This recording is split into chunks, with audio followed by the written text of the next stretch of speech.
ngilapha empangeni lapha empangeni imbizo hall lapha engiyogila khona iy'manga abantu bebona bengezwa ngendaba. Ngiyacela umuntu onomuntu wakubo ogulayo noma izizwe noma iy'lwane noma umsebenzi nokuvalwa kwamabhizinisi nani uze yebo kuyagcwala kodwa ingelosi yona iyalenzelayo ungiphathele nje ishumi nalo 5 rand mhlawumbe nawe ufunele isasho so-60 rand kukwena ukuthi umuntu uza nani kodwa kubalulekile ngicela kuze abantu abagulayo nabanenkinga nabafuna ukuzohlanjululwa ikhona indlela khona abantu abathi thina sifuna ukugezwa manje ngokubona isikhathi sokuthi amabhava ngikhona ukwenza umuntu unengiphathele nje lo2 litha onamanzi khona ngizofike ngikwenze kona lawo manzi ngimenzele wona ehambe yohlambuluka ekhaya egeza kodwa bese kuba 60 rand nje kuphela God bese ngithi ke hayi abaphume ngobuningi bezoyibona elinye ngisho manje bayidinga bafuna ukuyibona ukuthi yenzani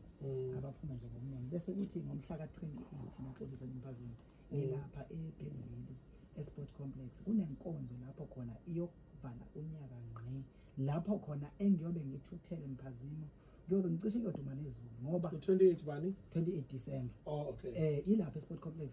ngomhla ka28 eBhenville ilapho khona lapho engiyobe ngilwa khona nemoya yokuthi nokuqala unyaka abantu abahambe bejabule ngoChristmas benze konke anginankinga kodwa ngomhla ka28 bese beza khona lapha eBhenville eSport Complex ilapho ke ngizobe sengithi nakhona ngizoba kusisela selithi sesivala unyaka soqala unyaka kabusha abantu abangangeni ngekwelite abantu abangene nengelosi nokuphila bephathele izinto zabo nangabe unengane egula ekhaya ungiphathele iskipa sayo njalo ngifuna okuningi mina ngifuna ungiphathele iskipa sayo lo ngane nangabe ingane yakho ayiqashwa nani phatha zonke into zayo ngisho nejazi eyaqeda ngalo ngiyafuna ngoba phela sengifuna ukuthinta idaba zami ukuthi ukwazi ukuvuleka yonke inhlanhla namathonga phakathi kunobhuti lo othi usenyukhasela uthi akahambi abezasabela sina sasezulwini ngelosi yokhanya ngizokhuleka ngifuna ukuthinta umuntu osendlini ngifuna ukuthinta umuntu osekhaya ngifuna ukuthinta umuntu osemsebenzini ngifuna ukuthinta umuntu onamandla asezulwini ngifuna ukuthinta umuntu owabela amandla akhe ngithi konke ngokwakhe kuye esandleni izitha nabahamba ngemuva nabakhuleka ngawe nabacela ngawe nabahleba ngawe nababize emaphusheni nababambe inhlangano ezingapheli negama lakho ngithi abahlukane namhlanje wena ngeke bekwenze lutho uyingelosi enamandla futhi uhamba namandla asezulwini futhi uhamba namandla kaNkulunkulu ngibukela ngitshona ngeningizimu inyakatho magumbi omhlaba ubese kodwa phakathi babanye bebhodla ngompondo bencinda bekhafula sikhuleka ngokhazana maphikophiko amaphanda phansi abuye nothi macede kuxhopheka ababheni nabo fowazana ngelazezulu ziyamandla ngithi vukani baba bomkhulu bangavuka inyama bangavuka amathambo bavuka umayengane uzokhuluma nathi zalukwazi zasezulwini bogogo boyintombi endala ngikhuleka nabafitshana ngikhuleka ngoba sezulwini ngikhuleka lokho abeyithunya ngikhuleka bababoya ngikhuleka nezangomeni ngikhuleka amagotsweni ngikhuleka kubo bonke amabutho omhlaba ngithi njengamanje ziyenzeka abantu abekafule babize igama lakho bekubize emgodini bekubize edulwini bekubize ebumnyameni abafuna ngekhala abafuna ngembesa abafuna ngemkhonto yeke belungu ngelasezulwini ngelosi yamandla kaNkulunkulu wena wadala uNkulunkulu ngeke belungu ngithi aqhuma amabhodlela afaswa ngegama lakho ababophince ingcwebe emakhaleni bebophe ngamagama akho befuna ukushawa naphansi bashaye phansi basho unquthuko yena nithunyela ngaphakathi komuzi ngithi asiphume njengamanje abafungele ababezwe ebumnyameni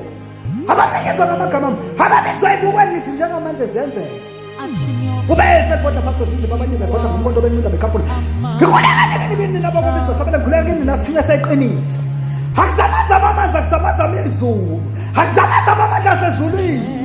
phila baphilayo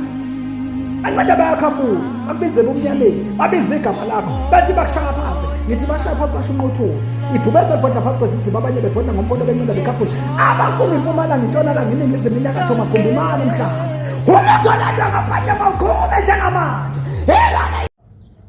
abantu abatsebweni othi maqede kuhlopheka ababhemi nabafokazana ngithi ngiyakhuleka nina bezulu ngithi kubalake ningizimu inyakatho magumbi imali umhlaba inyanga yeshumi umaphanda phansi Nkosi yami ibhubese liphotha phansi kwesizwe babanye bephotha ngompondo bencinda bekhafula awulalele le video ungabusandlula mana ngifuna uyimamele ungizwisise bazalwane ngibathanda bonke abantu and futhi nginothando and futhi lo msebenzi ngabizelwa kona angisabi angithuki noma ungangivuse entathu ukuthi nyanga yeshumi nangu umuntu uyagula nyanga yeshumi awuvuka uthandaze zizakwenzeka izinto ngobani iphila kumina ngaphakathi angihambanga ngenza izinto ezingangixaka kusasa lalelani la njengamanje balahle ngento eyodwa nebenza lento yabo ngimtshele balahle ngento eyodwa kunabantu abawu3 abakhipha ama video ngaphansi kwegama lenyanga yeshumi okay ngiyamamela ke kungani ke nekuthiwa ke okay inyanga yeshumi ine mistake bese kuzophuma abantu bebe u3 benza ama video ngensuku landelana ngiyanibonisa nje lapho nginivulela umqondo owesithathu yini bezogxila ngenyanga yeshumi yini lena abanyakazisa kwenyanga yeshumi okay angikho ke lapho bazalwane vulana amehlo ngoba ngeke ngiphendule izinto ezifana nalezi shuthi ngomthetho iyalandelela unyanga yeshumi iyabukwa kuba kufanele idicelelwe phansi ishone phansi ngeke ke phela amandla awumadoda kade abadudula lento ayiqala namhlanje lalela ke ngokusasa abantu ababhalisile nabantu abakhona ebhukwini abanye bafonelile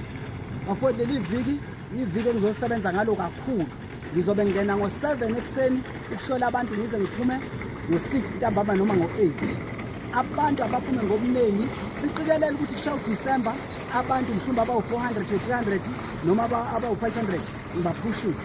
nangabe wabhalisa kwinyanga yeshumi weze sigodlweni bongakangeni noma ngathiwa manje uyanyakaza ube uyeza ngoba ngizophusha ukuthi abantu bengene beyokwazi ukuyovikela izingane zabo bekwazi ukuyovikela abantwana babo ukuthi bebuye emagoli bebuye imizi yabo iqinile ngakho okubalekile iloko bengifuna nje ukudlulisa kakhulu ukuthi abantu abaphume ngobuningi inyanga yeshumi ikhona esigodlweni kusuka kusasa kuyasetshenzwa kuze kuyophela iviki igolonqo ungenwa ngo7 kuze kuyashona abazokwenza amabhavu abaphume futhi ngobuningi besondele no60 rand wakhe umuntu ezozenzela ubhavu wakhe bese kuthi ke ngomhla ka16